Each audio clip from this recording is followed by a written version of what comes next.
Oh, rise now, ye tarnished, ye dead who yet live. The call of long-lost grace speaks to us all. The loathsome dung-eater.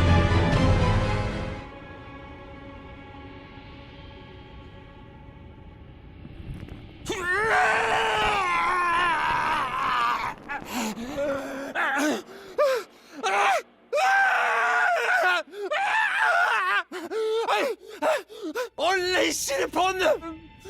A cursed blessing to war!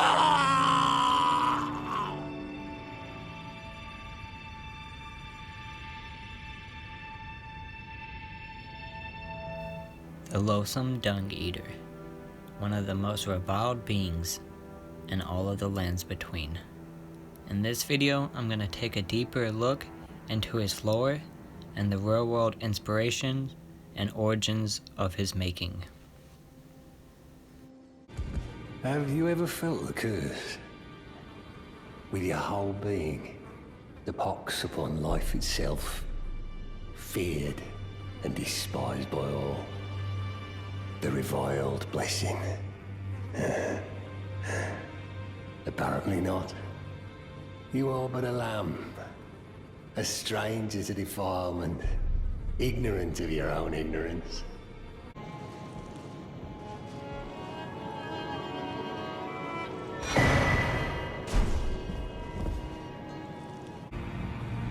No.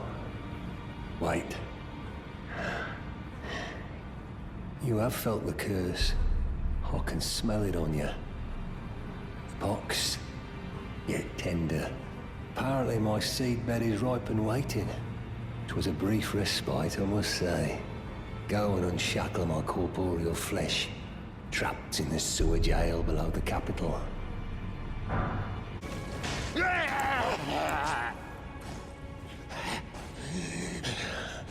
Let me out. Let me out of here. I must eat more. Defile more. Everything that matters to you for generations to come. I am the Dung Eater, a scourge upon the living.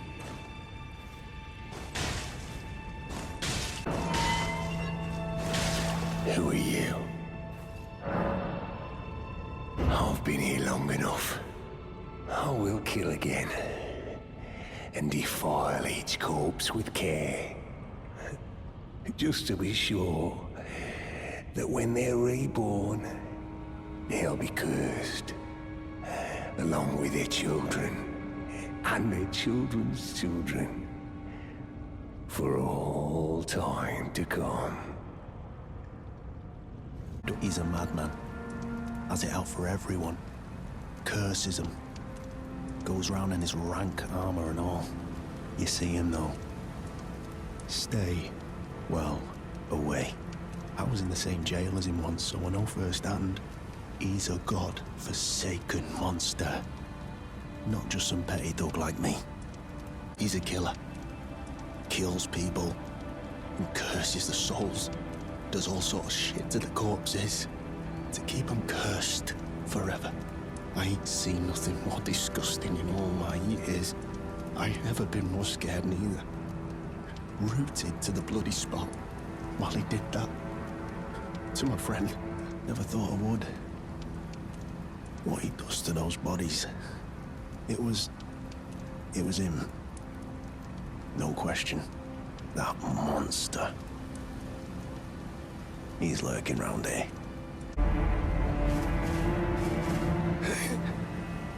Serves me right. Fitting bloody end. For a jumped up little shit with big ideas. Help me out. Would you, mate? I don't want to get cursed. Just let me die. I don't want to live like this. Not anymore. So, please,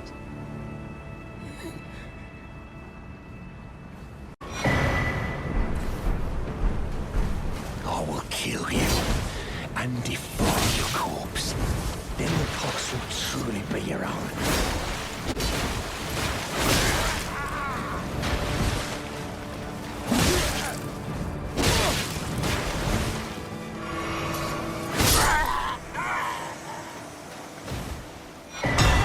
There you are. You warded off my blessing, despite the curse stirring within you. No one has succeeded in that before. How? I thought. Then it hit me that you are, in fact, me. And I am the Dung Eater. It is my flesh that must receive the blessing. My corporeal flesh lies in the sewer jail beneath the capital. Give it your blessing. Defile my flesh with the seedbed curse, until a curse ring coalesces that may one day defile order itself.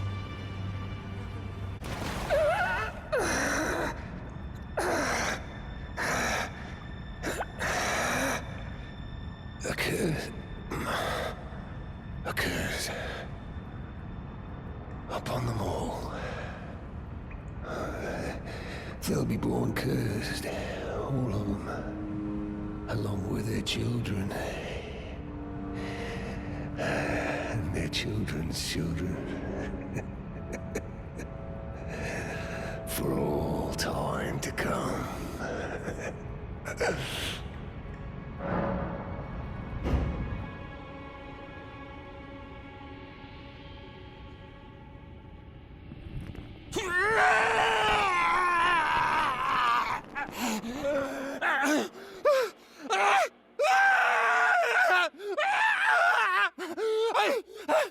Unleash it upon them! A curse blessings to war!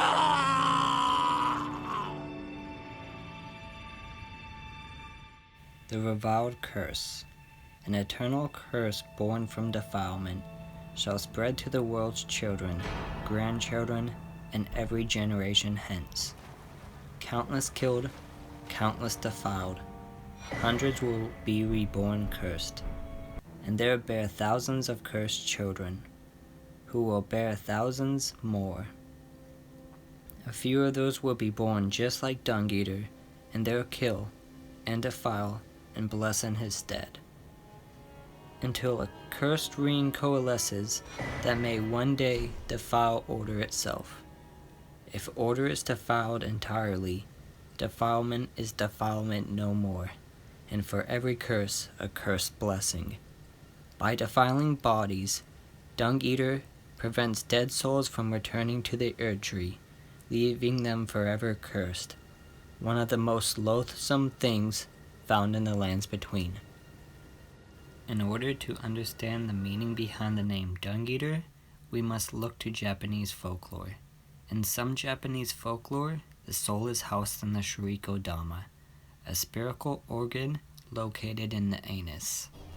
Dung Eater implies that he has been stealing this organ to use in his defilement.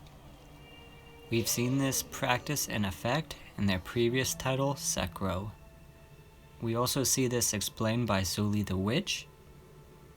An unpatched description for the seedbed curse supports this, reading, "Viscera impaled on a warped horn, ravaged by a curse." Viscera are the organs in the main cavities of the body, especially those in the abdomen or intestines, where the Shirikodama would be housed. We actually have evidence of the Shirikodama in the bell bearings. Yep, bell bearings are the Shirikodama. But what exactly is the Reviled Curse? In order to understand the curse, we must take a look at the state of the world and what came before. Upon Marika and the Greater Will's ascension to power and the formation of the Golden Order, the Rune of Death was removed from the Elden Ring and sealed away. The Rune of Death goes by two names. The other is Destined Death, the forbidden shadow plucked from the Golden Order upon its creation. With the rune sealed, Destined Death was also sealed away, and the inhabitants of the lands between began to live lives near eternal. As wielder of the rune, Malekith could deliver death if needed, and thus all of the demigods feared him. At first, this created a golden age, but over time, beings began to become husks of themselves. This left many to seek salvation or release in the form of death, such as the nobles who are in Agio Lake, wishing for his flame to burn them to ash. Many have begun to lose their minds. Many have forgot what they were searching for. Now this is a familiar theme to the Hollows and Dark Souls, who shared a very common symptom of forgetting basically who they were and what their goals were.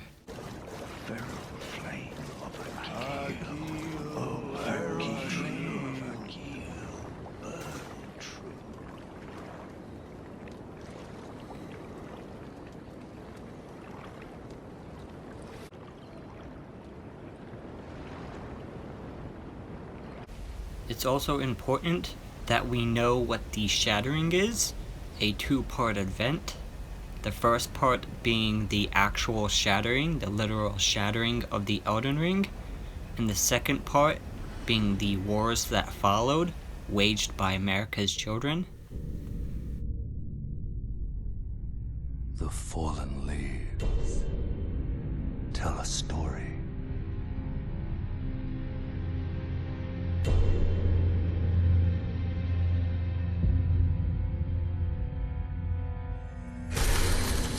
The great Elden Ring was shattered. In our home, across the fog, the lands between.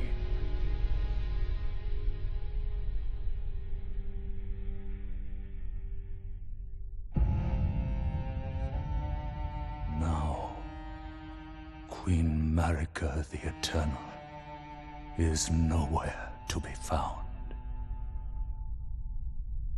And in the night of the Black Knives, Godwyn the Golden was first to perish. Soon, Marika's offspring, demigods all, claimed the shards of the Elden Ring.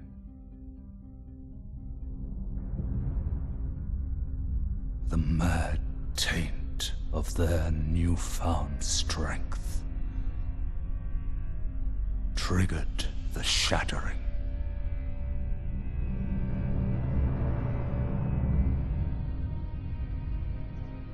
A war from which no lord arose. A war leading to abandonment by the greater will.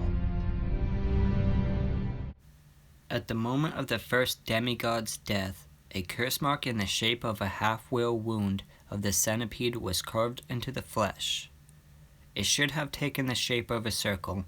However, 2 demigods perished at the same time, breaking the curse mark into 2 half-wheels. Since the life-death cycle is represented by a wheel, and the Golden Order is an order of death removed, the Golden Order fundamentalists began to revere and keep golden centipedes as a fetish, an object of worship.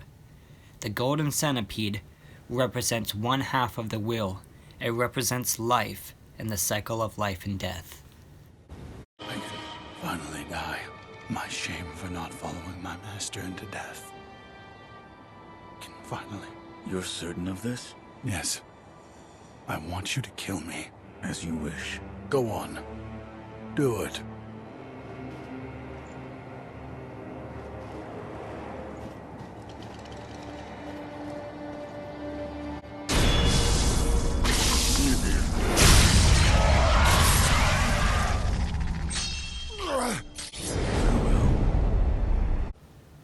The Omen are also connected to the Reviled curse, and so we must look at them.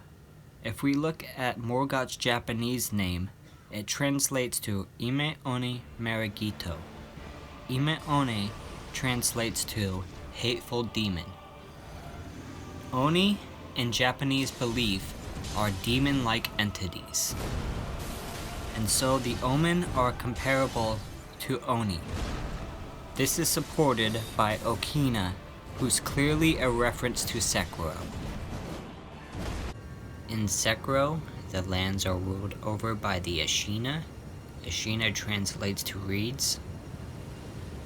In Elden Ring, the samurai hail from the land of reeds. We can look further and see that Okina is followed by the Inaba samurai. This likely ties to the Inaba province and a clan of samurai who garnered power during the Sengoku era of Japan, which is when Sekiro actually takes place. The Rivers of Blood katana also seems to be a homage to the Mortal Blade, sharing quite a few similarities.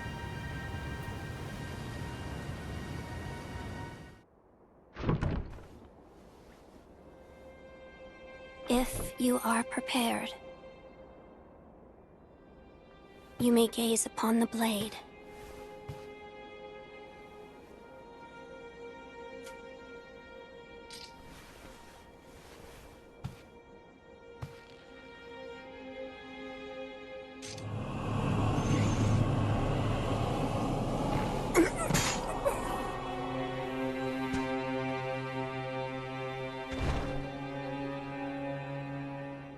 Why is it, I wonder?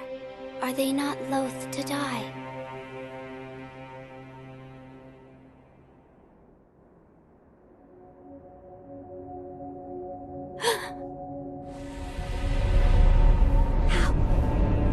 How are you?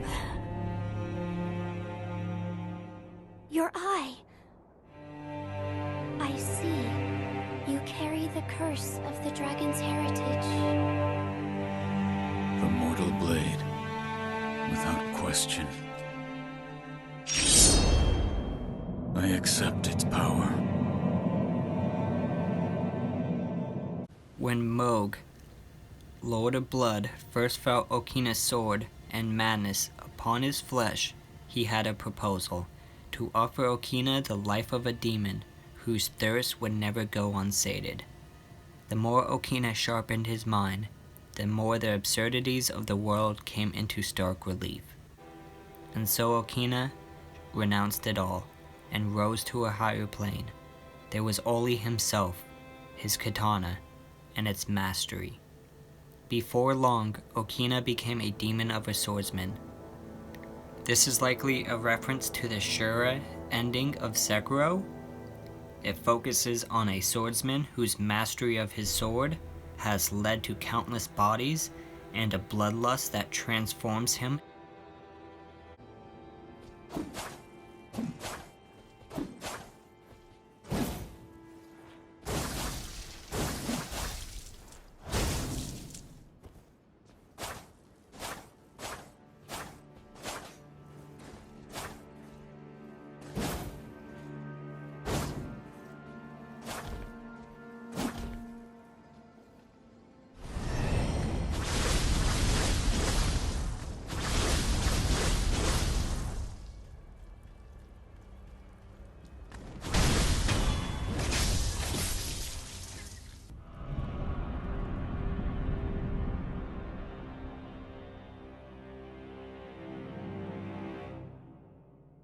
Soldiers and townfolk alike died by the thousands.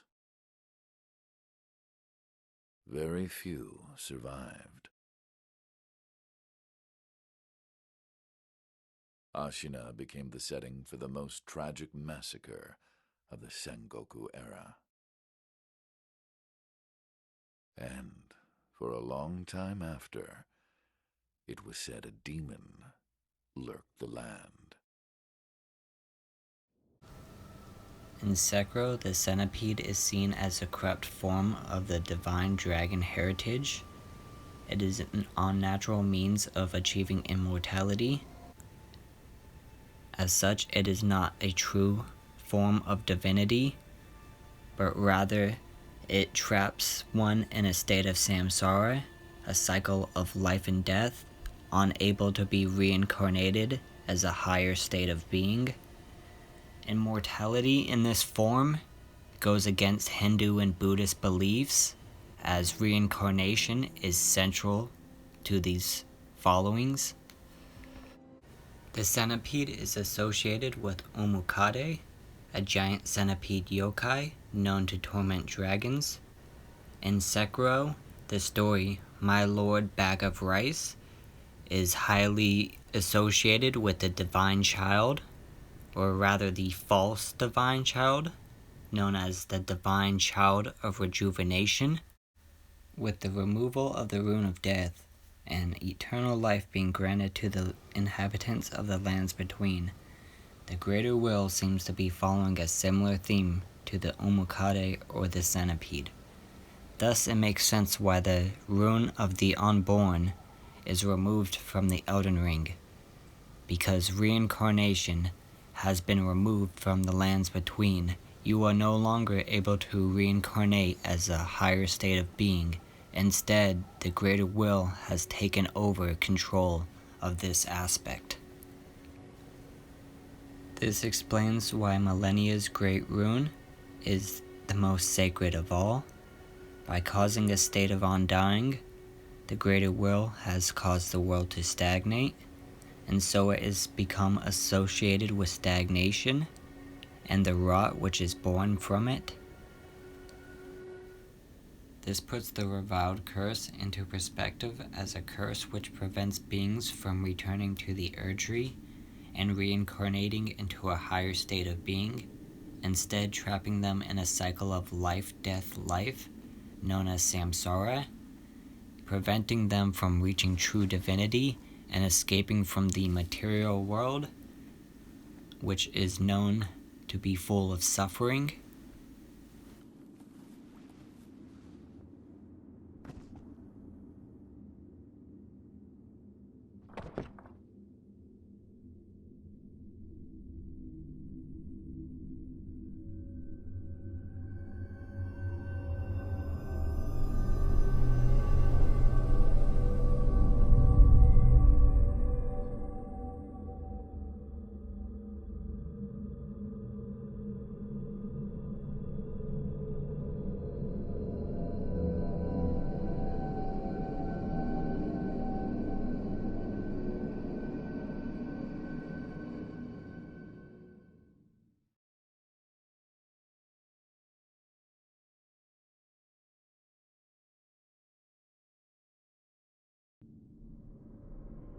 The fallen leaves tell a story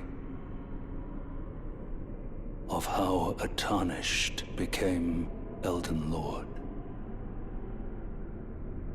In our home, across the fog, the lands between.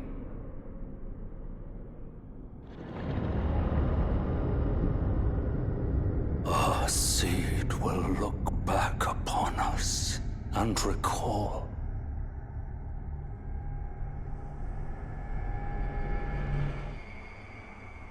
the reviled curse that defined our age. The blessing of despair.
So it was thee who would become my lord.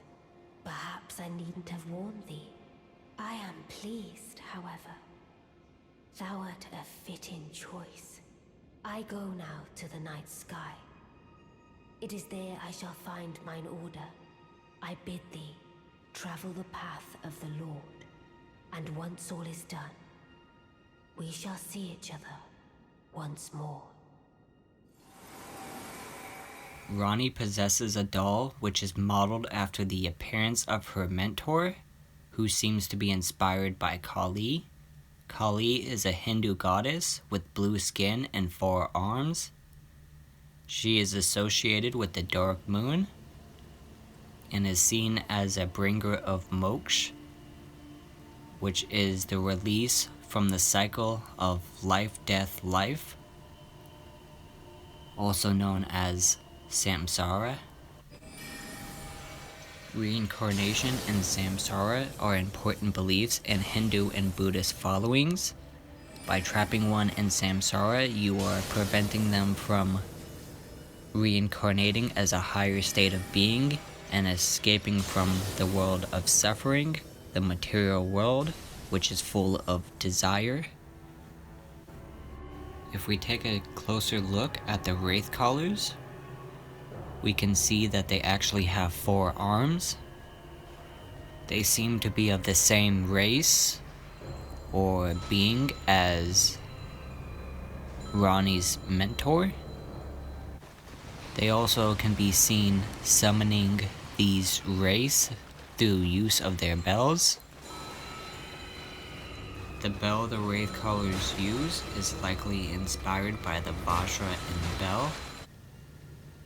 An important ritual object in Tibetan Buddhism, the bell is used to connect to the spiritual world. This is a fast oversimplification, as the Vajra and bell are very complex, but that's the general idea. The Vajra and bell are seen being used in Sekiro, which transports you to the Halls of Illusion, where you fight the folding screen monkeys inhabited by the spirits of the false dragon heritage.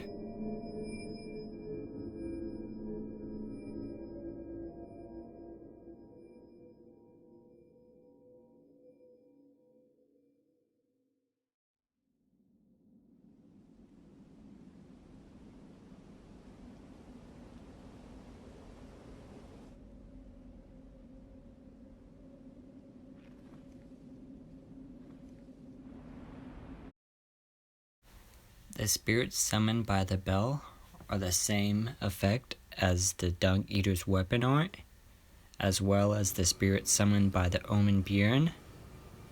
Bairn is an old word meaning child, and the Omen Bairn is a statue made to memorialize Omen children who typically die having their horns excised.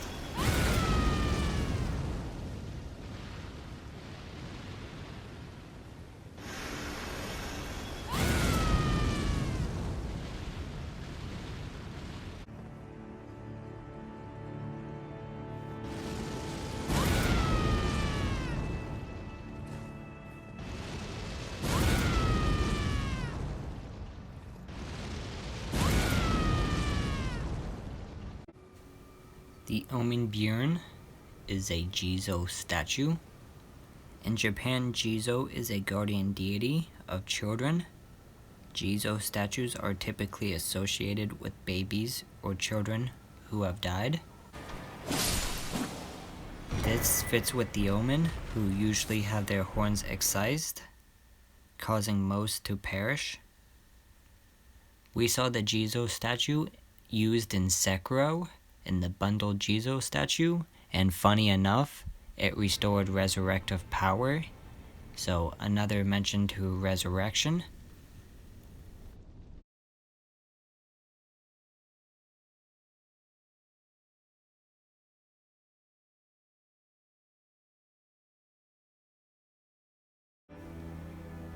Now that we know about Dung Eater's Buddhist and Hindu origins, the amulet around his neck can be traced back to the Hindu sun god Surya.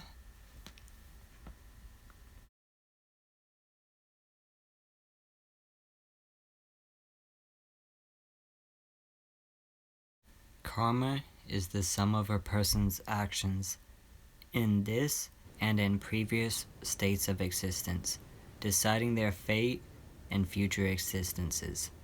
It's the idea of causality put into practice. It connects all things.